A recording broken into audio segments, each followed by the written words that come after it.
Hey guys, it's Gaz. Welcome to the Warframe video. So in the video today, we will be going over a very specific setup for Ember that I created recently. This will not be a general overview of Ember, guys. This is literally just focusing on the one build that I created and I want to show to you guys. And I think it does work relatively well. It makes Ember a little bit tankier than she normally would be, which can be nice for if you just want to go to the sortie mission with Ember. You don't want to be worrying about dying and stuff. This will help you out a little bit. Definitely still not going to be like the most tanky setup in the game. Playing like a Saren or a Mesa is probably going to be a little bit safer if you want to go for a bit of a DPS setup. So we'll be going over the build quickly, and then we'll be going over some gameplay, because there's lots of gameplay, and we have like an entire story we'll be showing to you guys. So here is the setup for the frame. We got Steel Charge to increase our mod capacity in our build, more than a normal Aura mod would do. Like, I have a normal Ember build here that I use, Flash Accelerant. This has Growing Power. I'm not running that on here. We completely abandoned Power Strength for this build, and we're only focusing on the CC from the Firequake Augment mod. So this has a 100% chance to knock down enemies at max rank, and that 100% chance is not affected by Power Strength. So since we're only focusing on that, it's fine. If you want to do a normal Ember build, you want lots of Power Strength in the build, guys. So yeah, this is not exactly normal. And keep in mind, we're using Umbral Fiber instead of Umbral Intensify. That's how much we don't care about Power Strength in this setup. So Ember only has 125 armor at base. This gets her to almost 300, which does improve her survivability. We're also running Arcane Guardian against 900 armor, which gets us into like the 75-ish, 80-ish% damage reduction on our health threshold, which I kind of like to see. And then we also, it's not exactly how the math works out, but it kind of is like that. We have Pain Threshold. This is to make staggers, like we're recovering faster from staggers, because when you see what primer we're using, it will make a little bit more sense. You can also put Handspring in here. I actually do really like Handspring in this slot, but for convenience, we put Pain Threshold, and you'll see why in a little bit. Running Hunter Adrenaline, this will actually give us energy while we are in our World on Fire. Like, it will restore energy. You normally can't restore your energy very easily while you're in World on Fire. That's why Energize is really nice. Hunter Adrenaline also works in there, so you'll be able to always knock down these enemies. We're running Gladiator Resolve. This is where the Gladiator name comes from. It just gives you a little bit of extra health pool, so you can like keep healing up by using Healing Return with that little bit of extra health pool at the bottom. This does make a bit of a difference in a lot of situations, but at super high levels, you shouldn't be doing this at high levels. So we'll let the gameplay show this in a little bit. And we got Prime Flow, making it so we're in our 4 longer. Prime Continuity also helping us stay in our 4 longer. And Overextended increases the initial radius on our 4 to 28.5 meters. And since we don't care about Power Strength for this build, it works great. Okay, so that is the general gist of the Ember build. Here is one of the other important parts. So this is the Secura Penta. We're using the napalm grenades augment mod. So this will make it that the grenades on impact that we fire from this thing will leave like a fire trail on the ground, and it changes the damage type of the weapon to base heat. So we put 1 elemental on there. It gives us gas damage. We're also using a maxed out cautious shot mod. This is the only weapon in the game. Actually, it's the only setup in the game I'd even recommend this mod on remotely, because this lets us just use the Secura Penta as a shotgun pretty much, just like up close and personal. It ends up taking about 70 health points or 70 shield points away from us when we fire this thing, and we do have a 100% crit chance with our Riven mod on here. So 4,451 damage, 103% crit chance, 4.4 multiplier, and it ends up multiplying or getting reduced down to 70 on our health. So it usually would just one-shot us. So that's the only time I'd ever use that. Our secondary is basically just use whatever you want to kill nullifiers. Look at how terrible this build. I made this build when I was like, this is like 2 or 3 years ago when I made this build. Whenever this thing first came out, I formatted this thing to hell and back, and it definitely was not the right. I put 2 dash polarities on here. Me nowadays would not have done. I have not done that. I would have just put a bunch of V's on here to fit on. But yeah, just basically something to deal with nullifier, something to remove armor. Really nice. Here's the other main crux of this build, guys. We're running a Healing Return melee. The Ninkondi Prime is really good. Some other ones, we got the Redeemer Prime is really good. Dual Karis, play Kripath Zaw. There's lots of things. Like even like there's like a Dagger Zaw you could potentially run. She doesn't really do finishers, like standing finishers, but she has ground finishers, so that's kind of nice. I'll just quickly show. Actually, no, let's just jump into the gameplay. We got lots of gameplay. I'm gonna do an entire sortie for you guys today at double speed. So here's the mission 1. So you'll just see how this is like how you want to play this, or at least how I play this. You probably wouldn't want to play this because this is a melee Ember setup. I mean, does that sound fun to anybody? It kind of sounded fun to me, but you know, it is actually pretty effective in the star chart. But at the same time, I'm doing a sortie, and sortie 3 for this was really rough, guys. We had level 100 boss fight. I made quite a mistake, and I opened a secret laboratory on Jupiter, and I had a level 100 sentient chasing me the whole time, so yeah, we'll be getting to that though. I just want to show you guys how this build works out. Also, I hope that you guys are having a great start to the week. Dude, today did not feel like a Monday at all. It seriously felt like it was like a Wednesday to me for some reason. So here we are on Lua. There is a radiation hazard for this extermination sortie. And yeah, here we go. So the Secura Penta actually is really nice with the gas build when you do the napalm augment mod. And also, like, notice how we're just like shooting it right in front of our face because of that cautious shot that's been completely maxed out and is literally only being used for this, which is not worth the endo at all. Yeah, it works for what it's being used for. It makes the weapon do a lot less damage. It's minus 15% damage overall. So at like this level 50 range, sure, it's gonna kill him. But at level like 100 and stuff, that minus 15% damage, I definitely noticed it for sure. But yeah, like we're using some very unique things in here people don't normally use. So it's not gonna be effective against everything. I like to show you guys just some interesting ideas every here and there. And you know, sometimes it doesn't work out exactly how I want it to. Ember definitely needs some help. I think heat damage in general needs some help. So if you guys didn't know, like compared to like slash damage over time, and like toxin damage over time, the way that heat damage over time works comparatively is that heat is like it doesn't stack on top of each other. Like slash procs, you can stack like multiple slash proc ticks on top of each other, same with toxin, and it makes those ticks per second insane. But with heat damage, it does not actually stack the ticks on top of each other. So it's just one constant tick of pretty low damage. So, yeah, I think if they rework heat damage, it would be much better. I actually, that was the main problem I had with Wisp before she was released, and I actually did mention this to some people at D on their Twitch streams, that pure heat damage on Wisp 4 was going to be terrible, and I'm really happy they actually ended up changing it to heat and radiation, which is a much better combination than just heat. And yeah, so here you guys go. Like, see, we're regenerating health pretty reliably here because these enemies are Grenier that are going to take more than one hit to kill. They're like level 50 range. That's kind of what the kind of enemies you need for this build to actually work is either run Magus Repair or fight enemies that can take more than one hit. That's your options with this. But the good thing is, like, if they're taking less than one hit, or if they're taking less than one melee hit to kill, they probably can just get killed in like one bullet from your Synoid Gammacore or whatever secondary you end up using. So yeah, that is mission 1 for you guys. Like, a big problem with this setup is it is very weapon focused. Like, you have no power strength, so you're pretty much just relying on your weapons to do the work for you. But the Secura Penta, even with the cautious shot, can still one-shot these guys for the most part. So that's mission 1. Let's go on to mission 2. So mission 2 is a mobile defense against the Corpus, and this one went a little bit harder. We actually switched up the melee here. We're going with the Plague Kripath Zaw, and that makes it so we can actually hit a bunch of enemies at once, because defending that objective solo as Ember can be pretty rough sometimes, to be completely honest. So let's go over some pros and cons for this setup while we're loading in here. So a couple of pros I'd say this setup has is that there's lots of customization possible.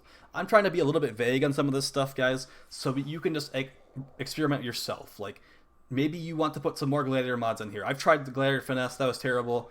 I tried Gladiator, I tried a bunch of other stuff, and maybe you think like me doing no power strength is really stupid.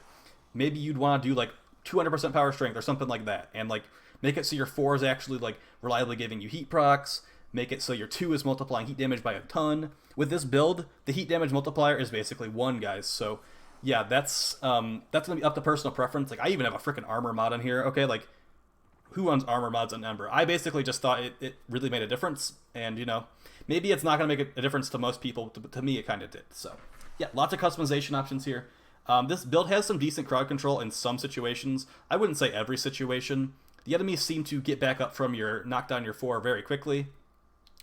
And yeah, I'm basically just playing Ember just to see like if I like really theory crafted her, like how it would go.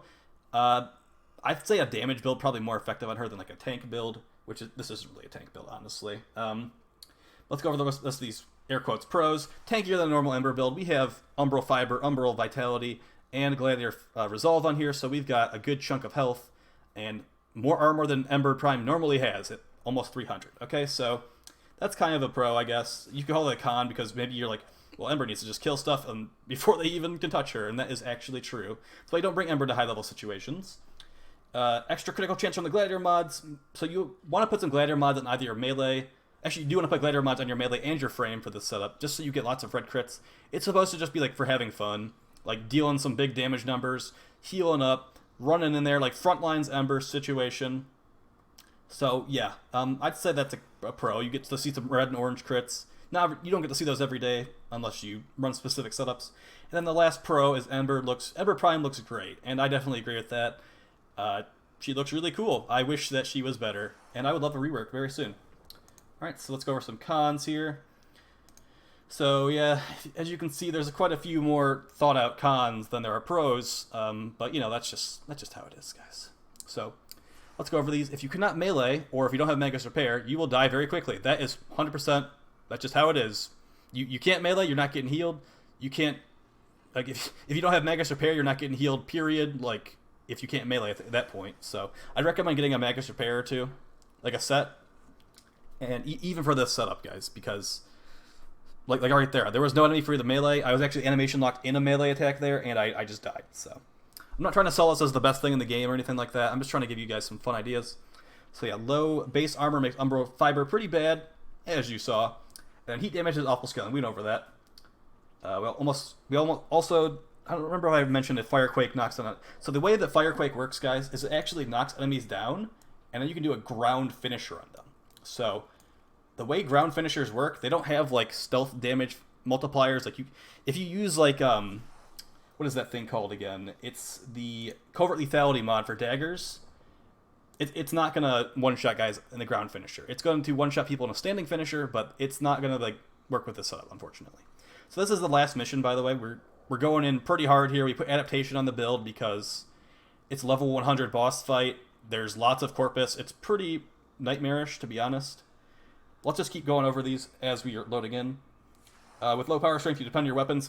Basically, completely weapon-based setup here, guys. Oh yeah, by the way, if you get this landing zone for these Jupiter missions, there's a secret room guaranteed every time. And I'm just going to show you guys quickly how to do that. It's like seriously so easy solo. So yeah, you activate the triangle. Well, first you activate the door override thing that's up on the top of the elevator. Then you activate the triangle one. You activate the circle. Then you jump downstairs, and then there's a square console right there. Definitely don't open the door on level 100 Sortie, or you might have a level 100 Angry Sentient, and whatever else is inside this laboratory, ready to kill you. So I almost got one shot there, and now the amalgams are spawning. So yeah, I definitely, I mean, you could just see what happens here. Yeah, solo, probably not the best idea. Especially on Ember. Like, we have 300 armor, and we have Sentient. The funny thing is we actually have the Umbra mods on, guys, so we have damage reduction against Sentients, but this Sentient just, like, one-slaps us. I guess technically he didn't one-slap us there. He did about 800 damage, so gotta give him a little bit more credit. Like, let's get more accurate here. But yeah, the extra damage resistance against Sentient did not save us on Ember, which is to be expected, to be completely honest. Let's finish off those cons. Yeah, some enemies will do more than 100 health, like you just saw that Sentient was doing about 800 per slap there. And then the last con is that Saren is just better. I'm sorry, it's just true. Like, Saren has like more base. Or Saren, we're talking about the primes, by the way. The prime, she has like better scaling damage. She's got, I want to say she's got more armor. She's got more health. Like, you just compare the two. Saren Prime is just like, she's just got it all going on compared to Ember, unfortunately. So maybe like Ember will get her abilities switched around where she can become tanky. I think that would be a fun change for Ember, is make her kind of like maybe like a Gara kind of thing, where it's not like infinite scaling damage, but pretty much just like change how heat damage works, so you can stack the dots on top of each other, because like that guy's getting super roasted, you know what I mean? And then give her some sort of damage reduction, and she would be fine. She definitely would still not be like the best frame in the game. But she would be playable, and like I don't know if I would really call her like, I mean, she's playable, I guess, but in this situation definitely not.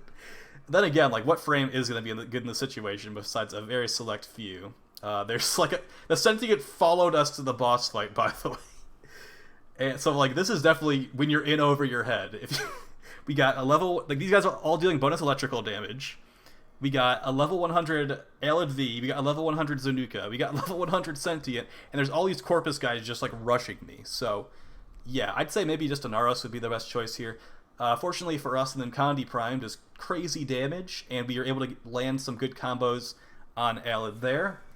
Oh look, a Devotee spawned to res us. I forgot about that. So yeah, if you guys didn't know, during this season of Nightwave, at least currently, if you die, there's a chance that even in solo, a Devotee will spawn, and he will come over here and res you, and then they will actually start fighting the enemies for you. So that's pretty nice. He was level 100 in here, and I'm trying to like fight this Sentient. I'm like, all right, I've been fighting you for a while, Sentient. Let's see what's gonna happen. Sentient just comes over and just doesn't really care.